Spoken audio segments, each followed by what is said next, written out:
A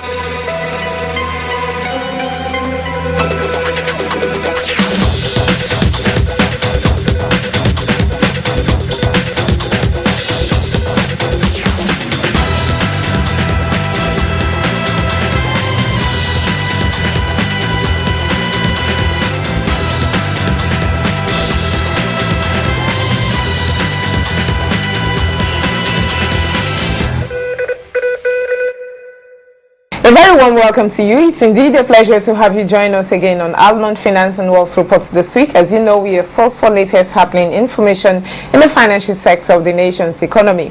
Many thanks also to our partner on this program, Standard Alliance Life Assurance Limited, for their continued support. My name is Faith Wadi.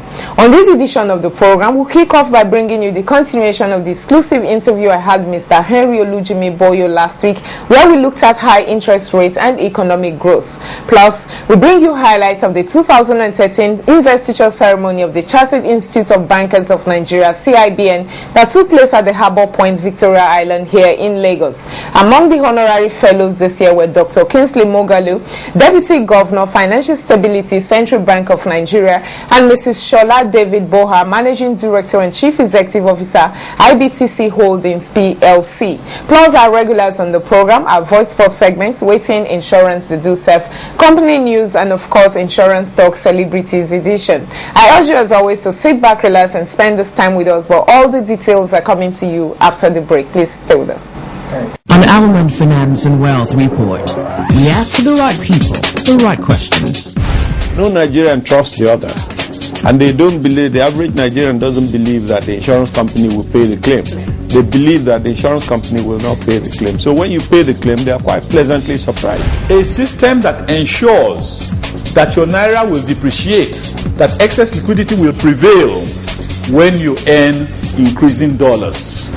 It should be reversed. The whole idea of insurance, as far as I'm concerned, is to spread the risk. That is the actual cost. We highlight the right events.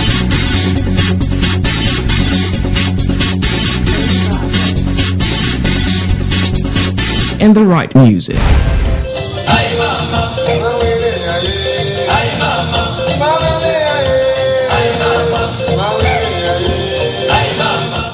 Join your host, Faith Ugwode, every week on this station. Almond Finance and Wealth Report, the right platform.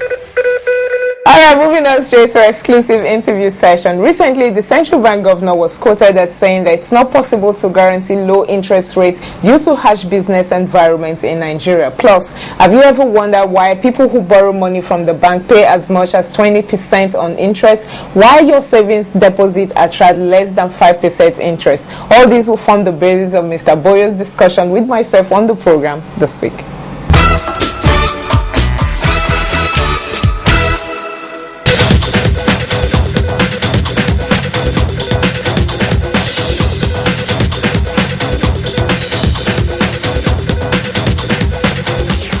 I'm a little bit confused with that, and I'm sure a lot of people are also confused. Why would government bring money, then at the same time they will come back to borrow the same money that belongs to them at an interest from the banks? How does that work? Simply, it is fraud. Let's be quite honest with ourselves. It is fraud, and this fraud has been persisting for so long, because it is not rocket science to know that this does not make sense. Okay, but the excuse is that there's too much cash in the system, and if we leave the too much cash in the system, the implication would be that there will be too much cash chasing too few goods. But is that really the case? When they say there's too much cash in the system, there are projects to be done, there are things that need to be done. ASU is on strike. So how come they're saying there's too much cash in the system? And you look, maybe as a layman, you see that there are needs, so to speak, that needs cash to solve, and they're telling you there's too much cash in the system. How do you reconcile that?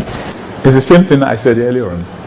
Too much cash chasing too few goods. That's what inflation means.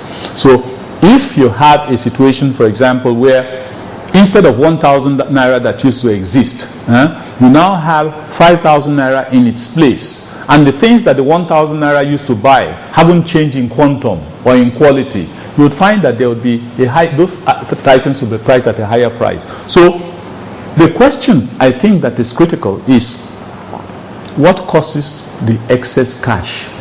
What appears to be an eternal burden of excess cash on the economy? Why is it that, like you have rightly said, there's no money for the real sector?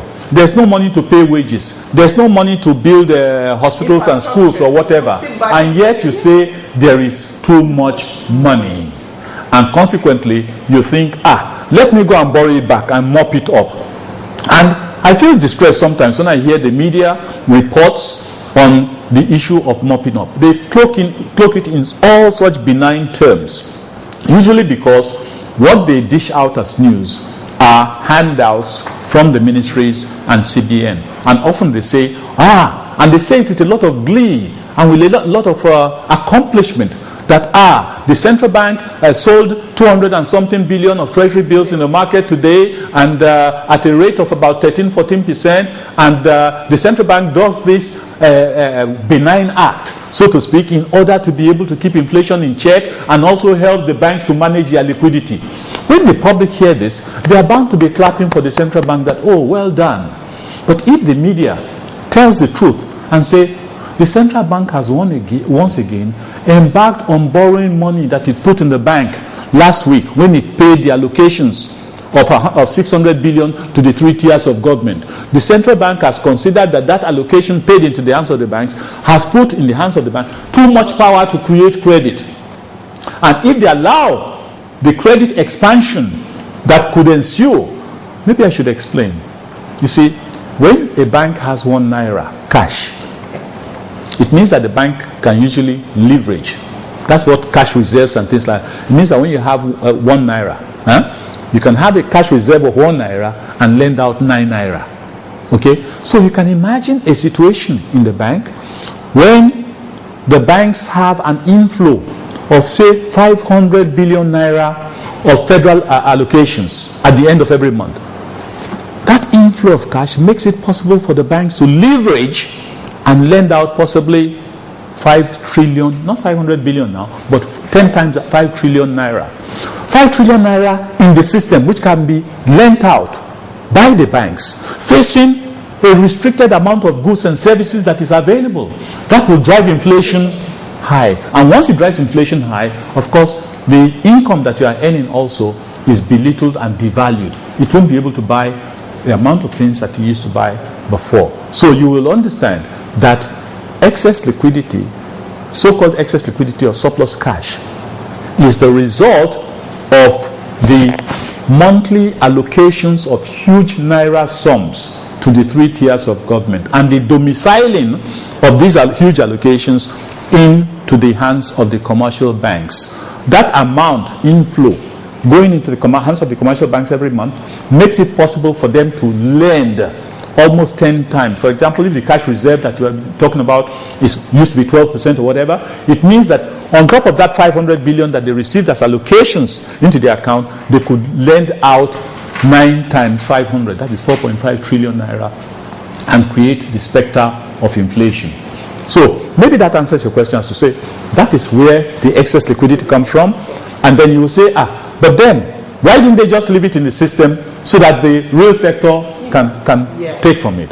But then you'd find that leaving it in the system, you have created an underlying platform for inflation that at the end of the day, by the time the real sector also accesses the money at whatever, by the time they want to buy something, the prices keep changing and everything, and planning becomes difficult and meaningless.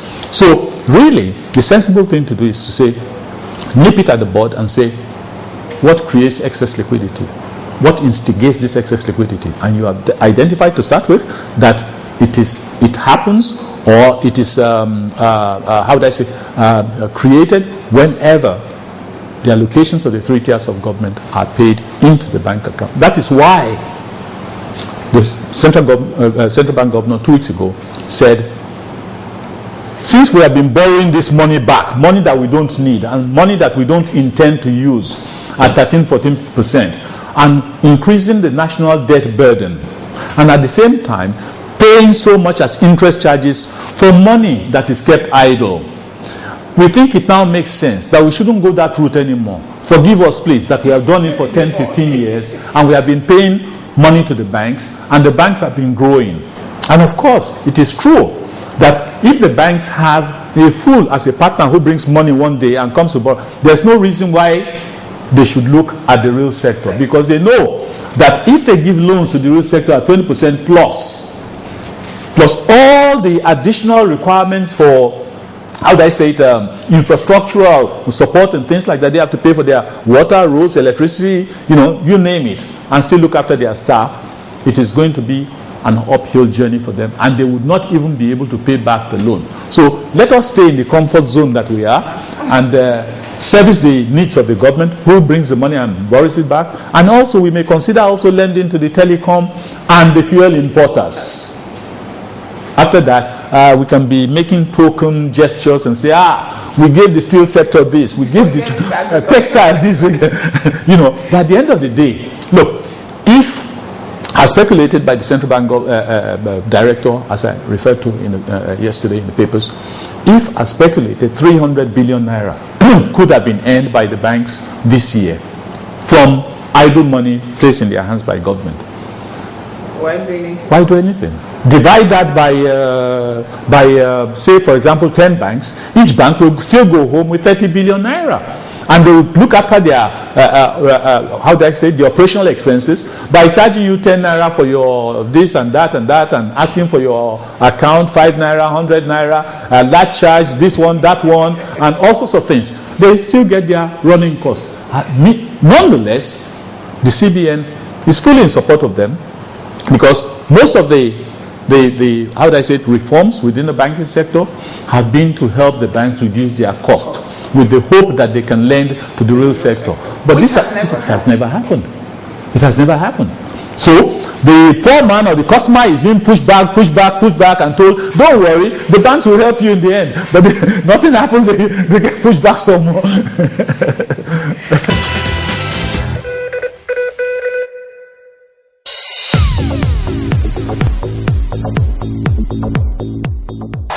Insurance business is not all that belief in Nigeria, because of I can say because of our government and because of the way people have been treated before.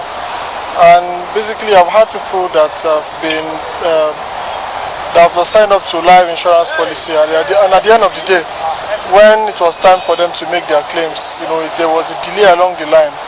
And even at the same time, they lost all what they've used their livelihood to save up to.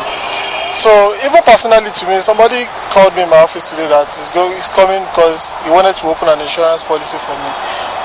And I had that kind of what happened to the other person, the illustration I just gave, and I just told the person not to come.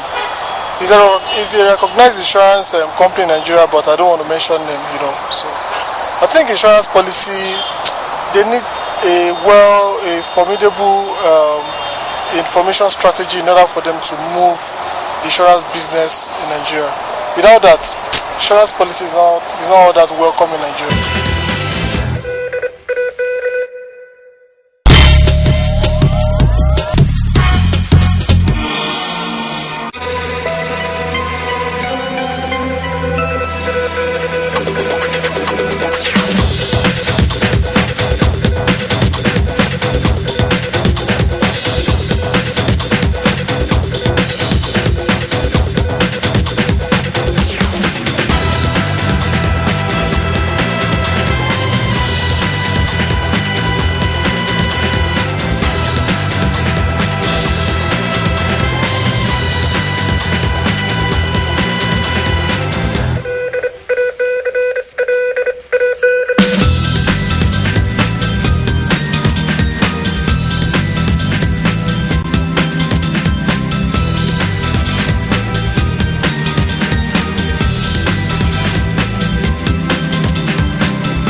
Now moving on straight, we bring you highlights of the 2013 investiture ceremony of the Chartered Institute of Bankers of Nigeria, CIBN, that took place at the Harbour Point, Victoria Island here in Lagos. The very colorful ceremony had dignitaries from all walks of life in attendance.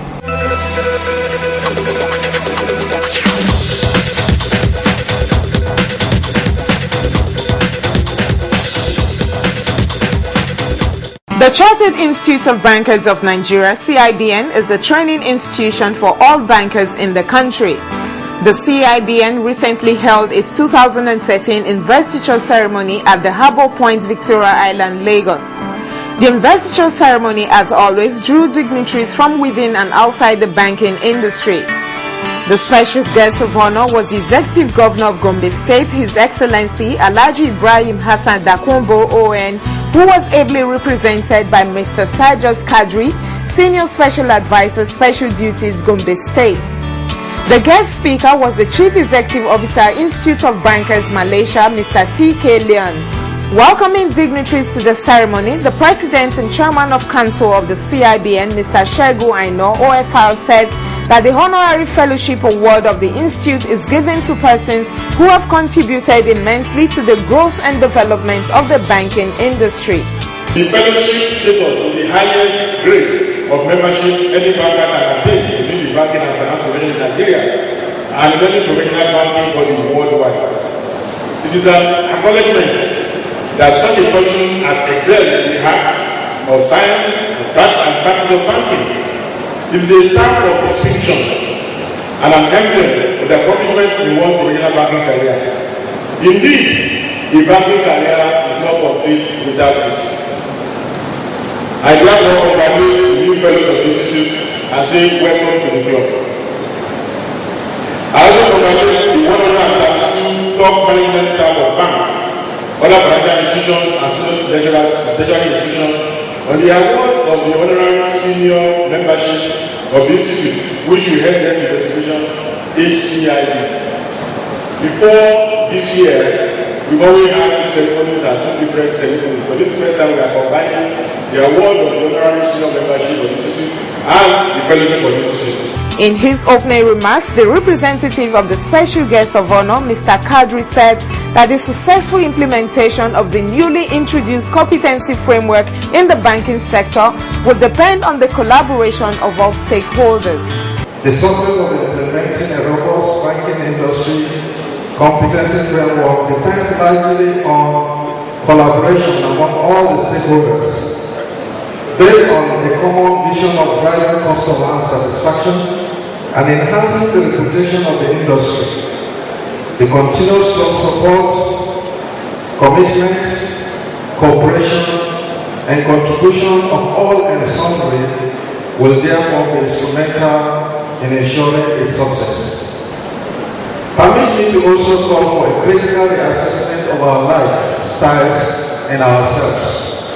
I want to implore members to state their commitments to the objectives of our revived institute and restate and their determination to contribute to the development of the banking profession and the professionals in this country. The CIBN, as part of its initiative to expand its frontiers of its portfolio of qualifications and education program, has entered into alliances with various reputable national and international institutions.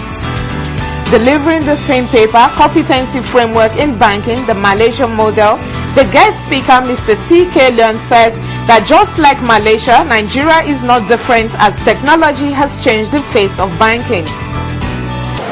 The banking industry, as many of you would agree with me, is one of very diverse and requires different skill sets.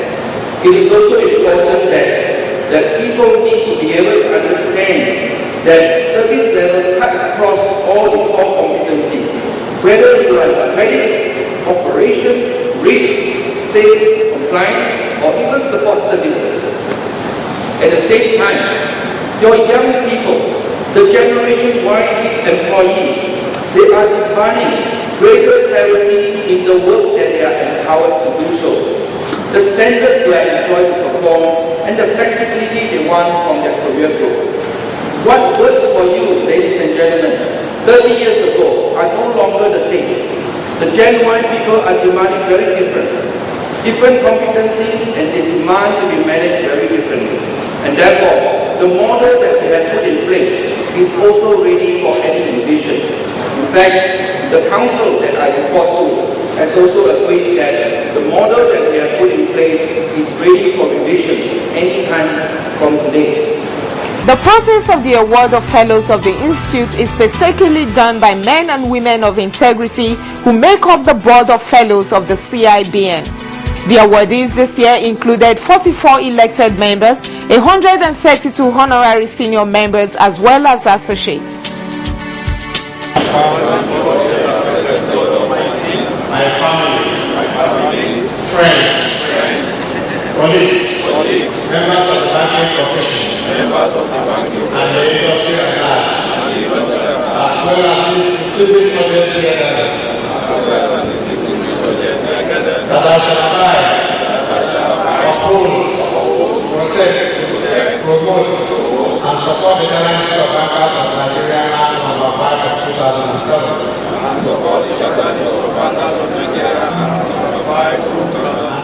The honorary fellows this year were Dr. Kingsley Mogalu, Deputy Governor, Financial System Stability, CBN, Mrs. Bola Adeshola, Managing Director and Chief Executive, Standard Chartered Bank, Mr. Jibri Aku, Managing Director and Chief Executive, Eco Bank Nigeria Limited, Mr. Ladi Balogun, Managing Director and Chief Executive Officer, FCMB, Mr. Shegun Olokotoye, Managing Director and Chief Executive Officer, Wema Bank PLC, and Mrs. Shola David Boha, Managing Director and Chief Executive, Stanbic IBTC Holdings PLC. The Fellowship Award of the CIBN is the highest stamp of recognition for banking professionals who have contributed to the growth and development of the banking and finance industry in Nigeria.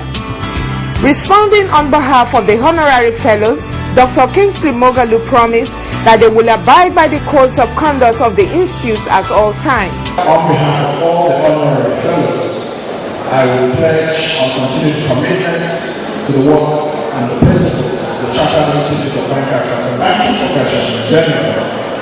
I, on behalf of myself and the Central Bank, pledge to continue to do my work of regulating them. The Honorary Fellowship Award of the CIBN is also a call to duty for recipients to be mentors to younger banking professionals. After all, the reward for hard work is often more work.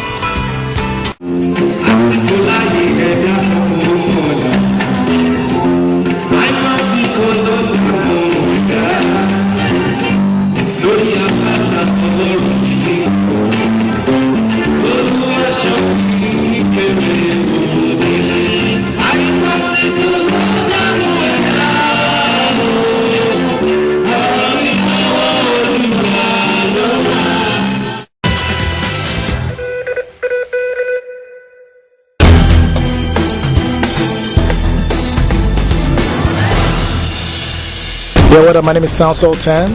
Yeah, we're talking about insurance. For me, I feel insurance is a very important thing, and we all are enjoying at the moment. We all understand life comes in a flow. Maybe we enjoy life on a fast lane, and sometimes we forget securities, against our properties, our lives, and everything. Things always go right, but sometimes they go left. So we always have to prepare for that rainy day. So I think it's very important for us to think about insurance. If it's your property, your lives, anyone, just always think about it. Think about it and make sure it happens.